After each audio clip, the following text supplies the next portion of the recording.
নমস্কার বন্ধুরা, আশা করি আপনারা খুব ভালো আছেন। যে সকল বন্ধুরা আমার চ্যানেলে বন্ধু হয়ে গেছেন তাদের জানাই আন্তরিক ভালোবাসা।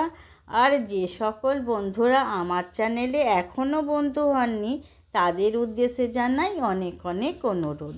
সহজেই অনুষ্ঠান বাড়ির ঝুরি আলু ভাজা কিভাবে বাড়িতে বানাবেন আমি আজ আপনাদের কাছে শেয়ার করব। গরম ভাতের সাথে মুগের ডাল দিয়ে এই ঝুরি আলু ভাজা দারুণ লাগে। বিশেষ করে নিরামিষের দিনে তো আর কিছুই লাগে না।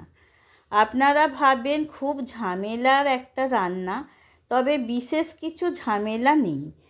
নতুন কিছু শিখতে গেলে একটু তো ঝামেলা হবেই, তবে আপনার খুব ভালোও লাগবে। আমি বড় সাইজের 4টে আলু ভালো করে ছাড়িয়ে নিয়েছি। আলু একটা গ্রেডারের সাহায্যে গ্রেড করে নেব। তারপর খুব ভালো করে ধুয়ে নিতে হবে যতক্ষণ না আলুর জলের লাল ভাবটা কাটে। প্রায় 4 বার ধুলেই আলুর জলটা ফ্রেশ হয়ে যাবে। তারপর আলু বড় পাত্রে জলে ভিজিয়ে রাখতে হবে প্রায় 15 থেকে 20 মিনিট। বাড়িতে যদি বরফ বা ঠান্ডা জল থাকে তাহলে একটু দিয়ে দেবেন।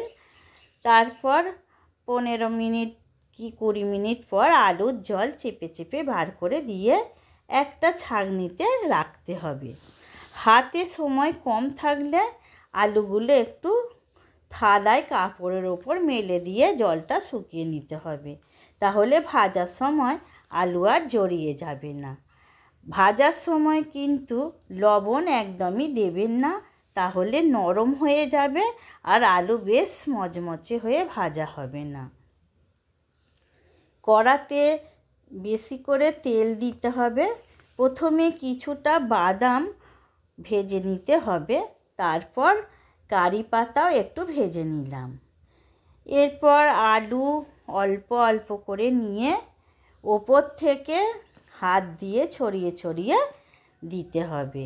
আর আলু যখন তেলের ওপর ভেসে উঠবে তখনই জানবেন আলু ভাজা হয়ে গেছে। এইভাবে 3-4 ব্যাচে আলুগুলো ভেজে নিলাম। ব্যাস ঝুরি আলু ভাজা হয়ে গেল। শুধু একটু লবণ, চাট মশলা দিয়ে আর কারি পাতা ও বাদাম ভাজাগুলো আলতো হাতে মিশিয়ে নিতে হবে। আলতো হাতে না মেশালে একটু আলুগুলো ভেঙে যেতে পারে। আর আপনারা যদি চান একটু চিলি ফ্লেক্স ছড়িয়ে দিলে চায়ের সাথেও চানাচুর হিসাবে দারুণ লাগবে। তাহলে বন্ধুরা মাত্র এই কয়েকটি উপকরণ দিয়ে বানিয়ে ফেলুন এই ঝুরি আলু ভাজা।